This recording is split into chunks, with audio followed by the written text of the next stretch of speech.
Welcome back to Mental Mike's Recovery Radio, where recovery meets discovery. I am Mental Mike, and this is episode 27. I want to start this week with something that might feel counterintuitive at first. The most important thing you can do in transformation is not to build something new. It is to clear the ground first. You cannot build something healthy on a foundation that is still collapsing. You cannot plant new life in poisoned soil. The clearing has to come first. This week, the UFM gives us a map for exactly what needs to be cleared. The old beliefs running on repeat in the background, the defense mechanisms that once protected you but now keep you isolated, the outgrown identities and roles you are still clinging to even though they no longer fit, and the poisoned soil underneath all of it, the foundational pain that everything else grew out of. This week also makes a distinction that I believe is one of the most important in all of recovery work. Suffering that is acknowledged, felt, and processed becomes wisdom. It becomes resilience. It becomes the capacity to truly help others. But suffering that is avoided, numbed, or suppressed becomes addiction, or deeper patterns of dysfunction. Because the numbing itself is the trap. The blackening does not create your suffering. It simply reveals what was already there, hidden beneath years of coping. And turning toward it with courage and honesty is what diminishes its power over you. And today I want to introduce you to Brandon. Brandon's story speaks directly to the heart of this week's work, because Brandon is someone who tried for a long time to build a new life without fully clearing the old one. And he kept finding that what he buried kept finding its way back to the surface. His willingness to finally go into the blackening, to name what needed to be cleared, to let go of roles that no longer fit, and to sit with the discomfort without reaching for an escape, maps directly onto the mandate I have built into the UFM. Brandon did not skip the darkness. He walked through it, and his story just might give you the courage to do the same. So, settle in. Be honest with yourself today, and let's go deeper together. Welcome to this focused discussion. Today we're opening up, one of the really powerful metaphors for psychological transformation and recovery too, ancient alchemy. Specifically, we're looking at Nigredo. That's the really foundational phase. Yeah. Whether you're dealing with literal recovery, say from addiction, or maybe just trying to overhaul some really damaging deep life patterns, you just can't skip this stage. It's unavoidable. Right. So our mission in this discussion then is to give you a kind of working map of this whole process. It's often called the blackening. Blackening, yeah. And we've got a couple of really insightful guides here. We're drawing from the material shared by Mental Mike, and also that very visual framework from the Unified Flux Model, the UFM. Both really useful. Definitely. We're trying to distill, the core knowledge you need to navigate what feels like the chaos at the beginning. Well, Nigredo, it literally means the blackening. In old alchemy, this was the stage where the raw stuff, the base materials, they were heated up until they basically turn into this black, decomposed mass. Okay, sounds intense. It is, and psychologically, it's the confrontation phase. It's where, like Mental Mike puts it, you're sort of forced into this really honest look at where you are right now. Staring down the bad stuff. Staring down the negative beliefs, the compulsive patterns, all the stuff you've maybe been using just to, get by. It sounds, frankly, terrifying. And it is, right? Yeah. But what I really appreciate about how Mental Mike frames it is that it's not about punishment. It's preparation. Exactly, preparation. You can't build something new on a structure that's, collapsing. You have to clear the old foundation first. And that clearing, that tearing down, it involves a really courageous admission of reality. Okay. You're admitting, maybe for the very first time, that the strategies you thought were keeping you safe, they're actually the prison bars. Before you can even think about gold, you have to accept you're starting with lead, the base metal. So let's start right there then. A key question for you, listening. Just take a second. Name internally. Maybe one really deeply held, painful belief. Or a compulsive pattern that, deep down just has to be cleared out before you can move forward. Just hold that thought, that feeling, that idea. That's the raw material. That's your starting point for Nigredo. Historically, the whole point of alchemy was turning lead common heavy lead into gold. Right, the ultimate transformation. But that process, it required completely destroying the lead's original form.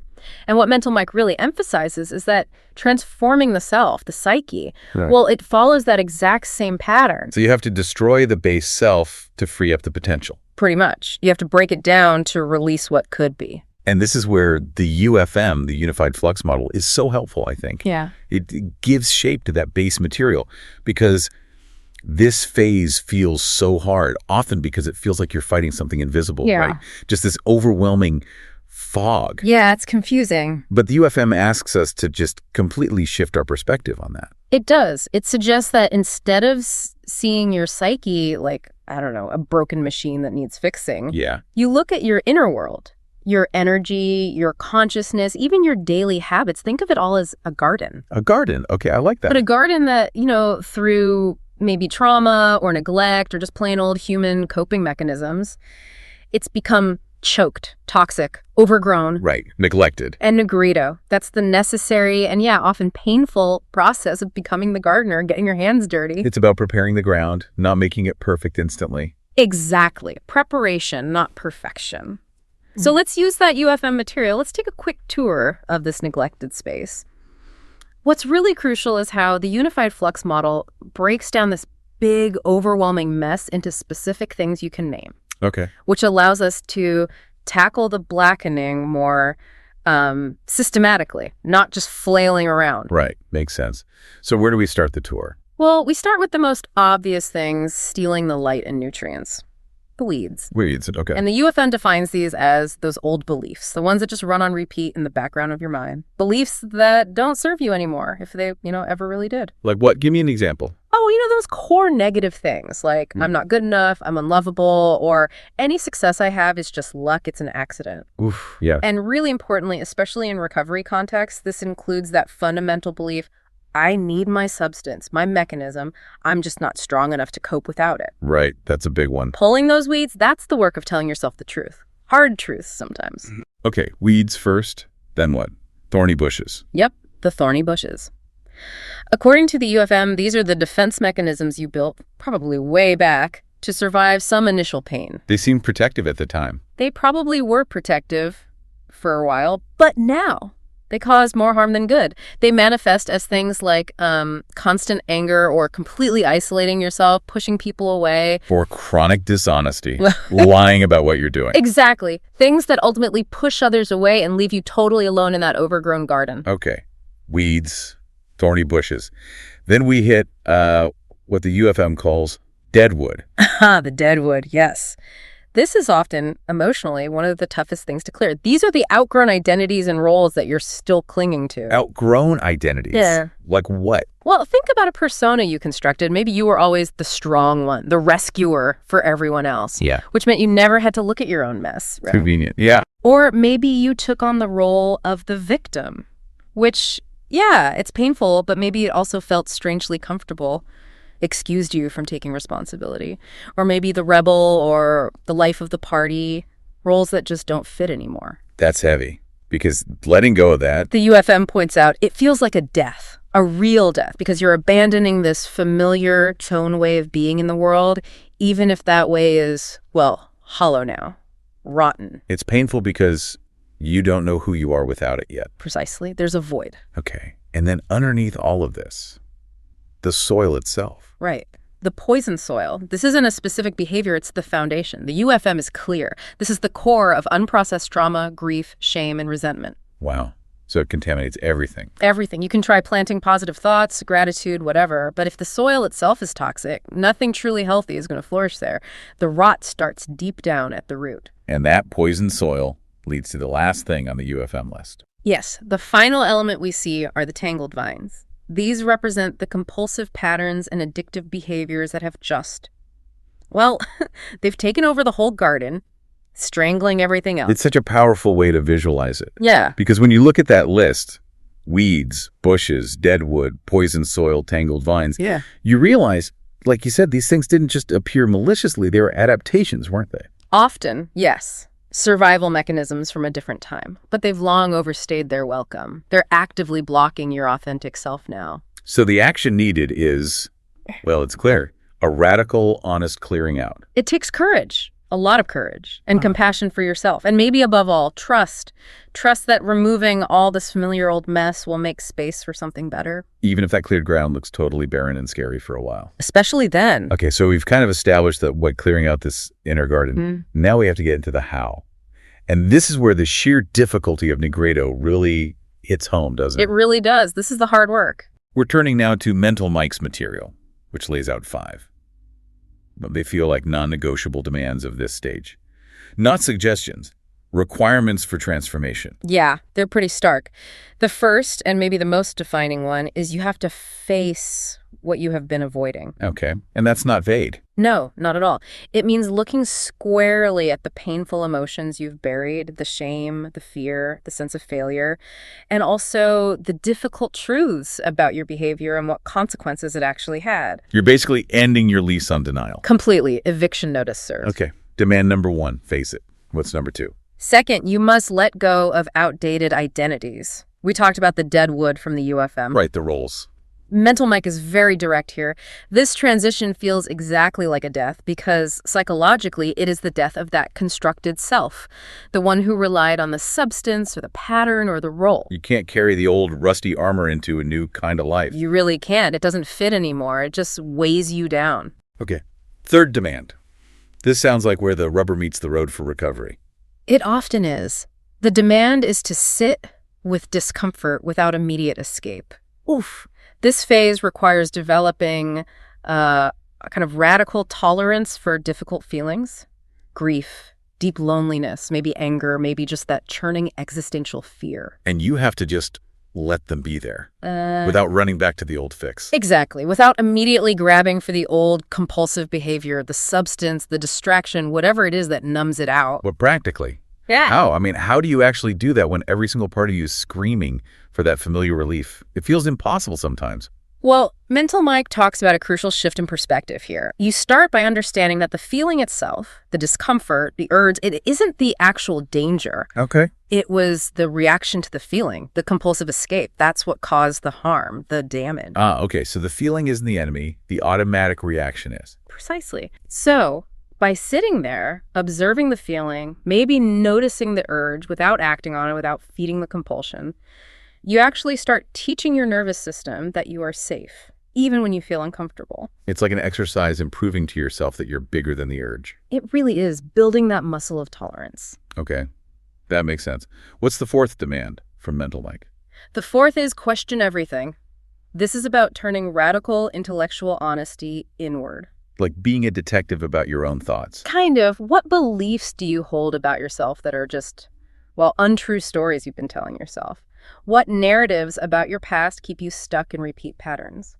The UFM also hints at this, becoming a skeptical journalist about your own life story. Question everything. Got it. And the final demand, number 5. And this one is often the most unnerving.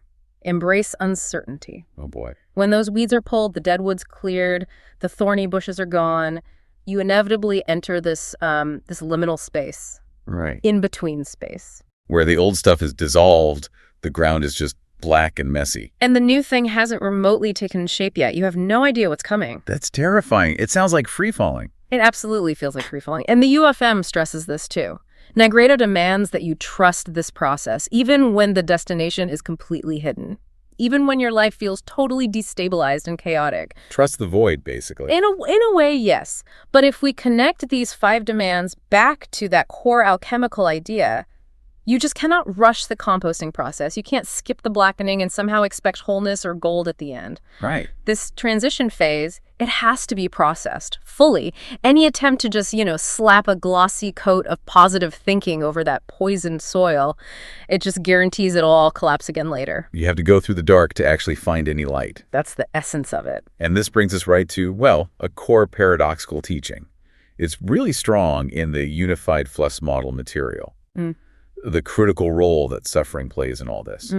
Yeah, this is crucial. Because, in our modern culture, suffering is basically positioned as the enemy, isn't it? It's the signal that something's wrong, something we need to immediately silence or medicate or just distract ourselves from at all costs. Yeah, avoidance is the default setting for most of us. But the material, particularly from Mental Mike, teaches this really vital, potentially life-changing distinction. It does. It says, suffering that is acknowledged, felt, and processed, that becomes wisdom. Acknowledged, felt, processed. Yeah. Becomes wisdom. It becomes the fuel for real compassion for yourself and others. It becomes the actual source of your resilience, your strength. Okay, but conversely, and this is the trap. This is the danger we're really talking about in Nigredo. Suffering that is avoided, numbed, or suppressed, that just becomes addiction or deeper patterns of dysfunction. Because the numbing agent, the escape itself, is the addiction. Essentially, yes, because it keeps you perpetually locked in that Nigredo phase, stuck in the mud, unable to move through it and forward. So if you find yourself actually experiencing deep discomfort, intense grief or anger or fear or shame during this blackening phase, yeah, the UFM tells us that's not evidence you're failing, is it? Quite the opposite, actually. It's evidence you are doing something profoundly right. Right, because you're finally feeling the stuff you've maybe been avoiding for years or even decades. Exactly. The blackening doesn't create the suffering. It simply reveals the suffering that was already there, hidden under all those layers of defense mechanisms and denial. You're just lifting the lid off that poisoned soil finally, and yeah, the stench is pretty intense at first. It has to be faced. And this leads directly to Mental Mike's really powerful conclusion on this. By willingly, consciously deciding to descend into the darkness. Meaning facing the blackness of your history, your patterns. Yes, facing it with awareness and courage rather than running from it. The actual power of that darkness to control you diminishes dramatically. So you move toward the light, not by pretending the shadows don't exist, but by courageously turning the lights on and looking right at them, illuminating them. Wow. Okay.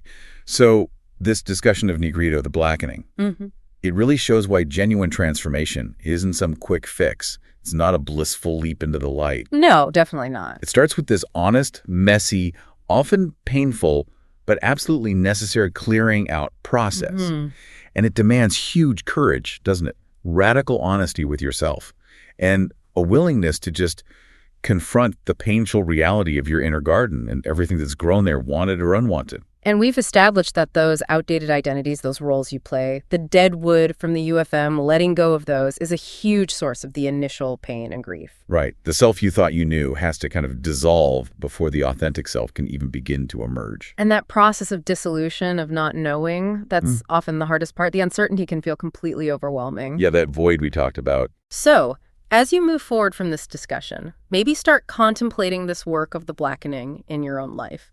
Here's a question maybe to carry with you, building on what Mental Mike and the UFM suggest. Okay. What is one specific, familiar role, one piece of that deadwood we discussed? Maybe it's the constant joker, always deflecting with humor, or the perpetually busy and overworked one, or maybe the person who always needs to be right. What's one specific role like that you know you are currently clinging to?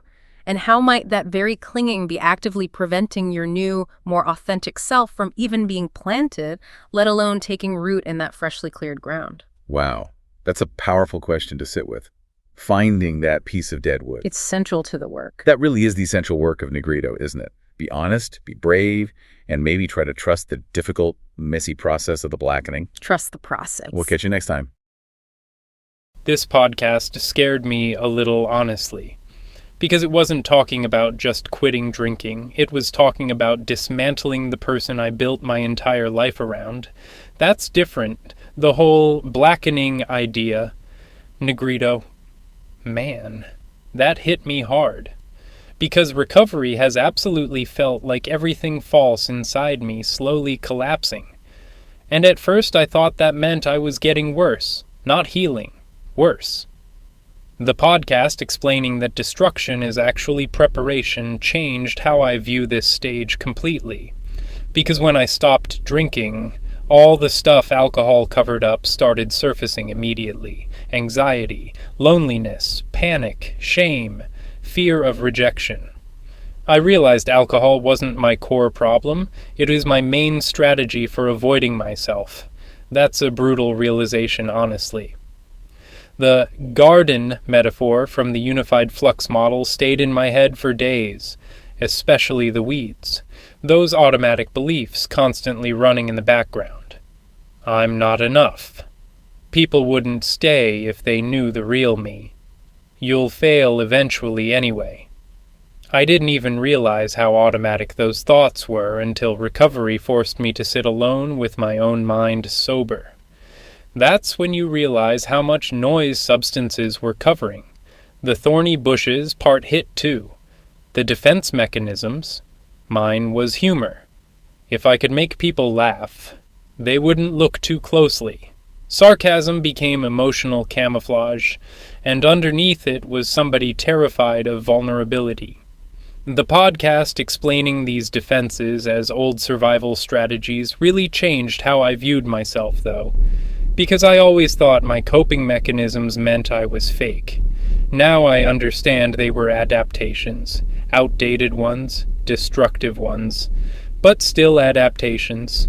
That creates compassion without excusing the damage.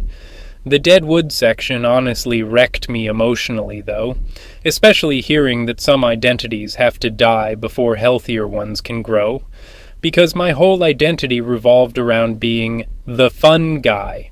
Social, successful, always down for drinks, always entertaining, and recovery forced me to ask a terrifying question.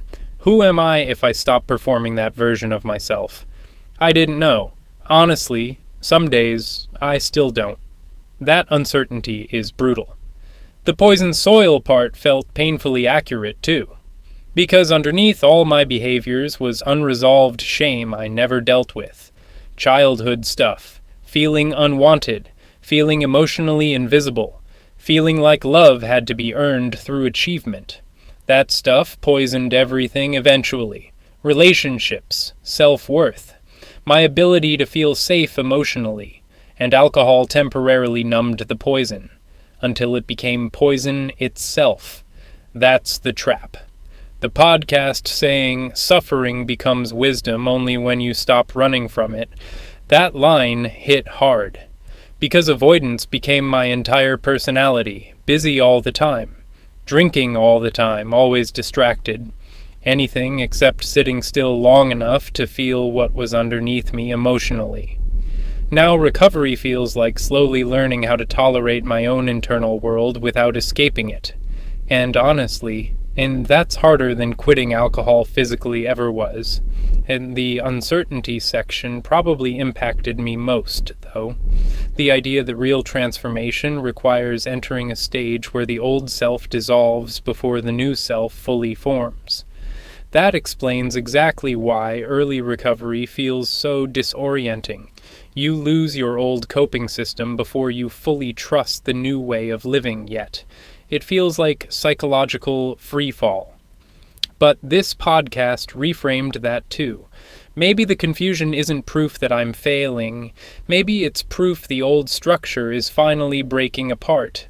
And maybe that collapse is necessary if I actually want something authentic to grow afterward. That idea gives me hope during the hard days, because for the first time in my life, I'm not trying to become a more polished version of my mask anymore. I'm trying to figure out who I actually am underneath it. If something in this conversation stood out to you, don't ignore that. That's usually where the work begins. Recovery isn't about trying harder. It's about understanding what's actually happening and learning how to respond differently over time. If you're ready to take the next step, you can find resources, guidance, and support at soulrecoveryhub.com. Take what you heard today, sit with it, and keep moving forward. Copyright 2026, Mental Mike, all rights reserved.